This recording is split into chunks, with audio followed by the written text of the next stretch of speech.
Hello everyone, welcome and welcome back to my channel. So आज इस video में हम पढ़ेंगे मध्य प्रदेश में स्वतंत्रता आंदोलन। ठीक है, तो आज से हम शुरू कर रहे हैं मध्य प्रदेश की सीरीज। अभी आपको मेंस में भी काम आएगी और प्रीलिम्स में भी काम आएंगी। मेंस में आपको ये दिया है जो मॉडर्न इंडिया वाला यूनिट है ना, यूनिट 3, उसमें आपको लास्ट वाली लाइन में लिखा है मध्य प्रदेश में स्वतंत्रता आंदोलन, और प्रीलिम्स में सेकेंड यूनिट में ये दिया हुआ है। तो इससे हम मेंस भी कवर कर सकते हैं और प्रीलिम्स भी कवर कर सकते हैं। तो सबसे पहला टॉपिक है आज हमारा सीहोर विद्रोह। तो सीहोर विद्रोह के बारे में हम पढ़ेंगे। तो हुआ क्या था सीहोर विद्रोह में, वो हम जानते हैं। तो सबसे पहले हुई थी 1818 में ईस्ट इंडिया कंपनी और भोपाल के नवाब नजर मोहम्मद खां के बीच में एक संधि हुई थी। नजर मोहम्मद खां भोपाल के अंतिम नवाब थे। इसके बाद से बेगमों का शासन स्टार्ट हो गया था। ओके, तो उन्होंने क्यों संधि करी, सीहोर की संधि इसलिए करी क्योंकि वो सीहोर में एक छावनी बनाना चाहते थे और वहां एक अपना एजेंट बिठाना चाहते थे, जिससे उनकी नजर बनी रहे उस एरिया पे, इसलिए वो अपना एजेंट वहां पे बिठाना चाहते थे।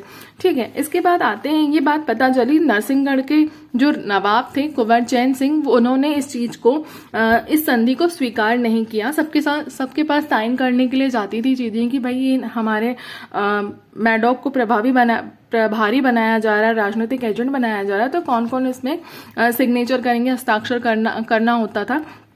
तो जब ये बात कुंवर चैन सिंह को पता चली, जो कि नरसिंहगढ़ के रियासत के राजा थे, तो उन्होंने क्या किया, इस संधि को अस्वीकार कर दिया। उन्होंने इस बात को नहीं माना कि कोई व्यक्ति हमारे ऊपर बैठेगा और उसको हमें हिसाब किताब देना पड़ेगा, उससे परमिशन लेनी पड़ेगी हर चीज को, तो वो उनको स्वीकार नहीं था, तो उन्होंने मना कर दिया। तो हुआ क्या, अब इनके साथ रहते थे, अब चैन सिंह के दो मंत्री थे, एक दीवान था, एक मंत्री था, आनंद बख्शी और रूपराम वोहरा। अब ये क्या करते थे, ये अंग्रेजों को सारी खबर दिया करते थे, मैडॉक को सारी खबर दिया करते थे कि कुंवर चैन सिंह क्या कर रहे हैं, क्या नहीं कर रहे हैं, सारी बातें वो अंग्रेजों को बताया करते थे, यानी कि मैडॉक को बताया करते थे। और जब ये बात कुंवर चैन सिंह को पता चली, तो कुंवर चैन सिंह ने इन दोनों की हत्या कर दी।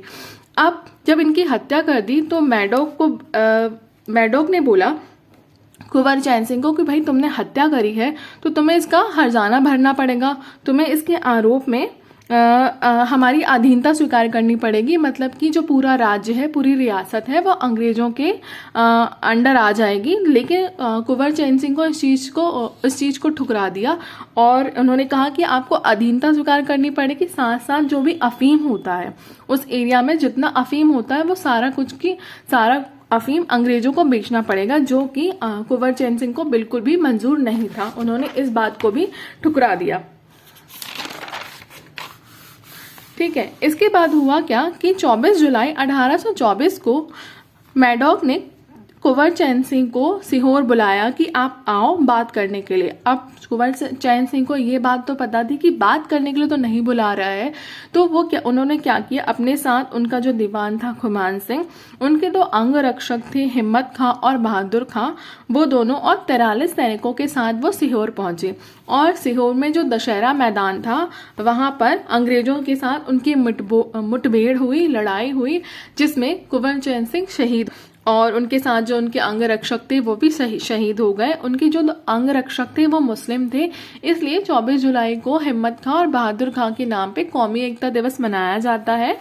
और हिम्मत खां की पुण्यतिथि में और 2015 से मध्य प्रदेश शासन प्रत्येक वर्ष उनकी समाधि पे, मतलब कि कुंवर चैन सिंह की समाधि पे गॉर्ड ऑफ ऑनर देता आ रहा है।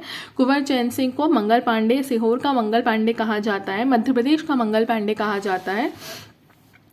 और इनकी जो पत्नी थी कुंवरानी रजावत, इन्होंने इनकी स्मृति में कुंवरानी जी का मंदिर बनवाया था। और कुंवर चैन की समाधि 2 जगह आपको मिल जाएगी, एक तो जहां मुठभेड़ हुई थी, जहां अंग्रेजों के साथ लड़ाई हुई थी, वहां दशहरा बाग मैदान में इनकी जो छतरी है, इनकी जो समाधि है वहां मिल जाएगी। और दूसरी जहां ये नरसिंहगढ़ में रहते थे, छारबाग, वहां आपको इनकी समाधि मिल जाएगी।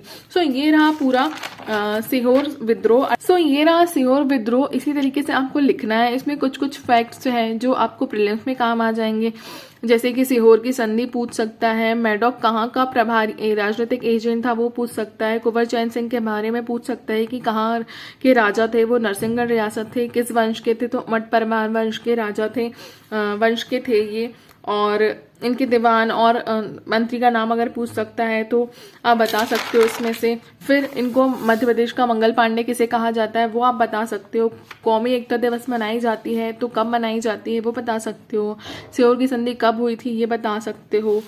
ठीक है, अब इनकी जो समाधि थी वो कहाँ पर है वो बता सकते हो, वो आ जाएगा एग्जाम में, वो प्रीलिम्स में पूछ सकता है।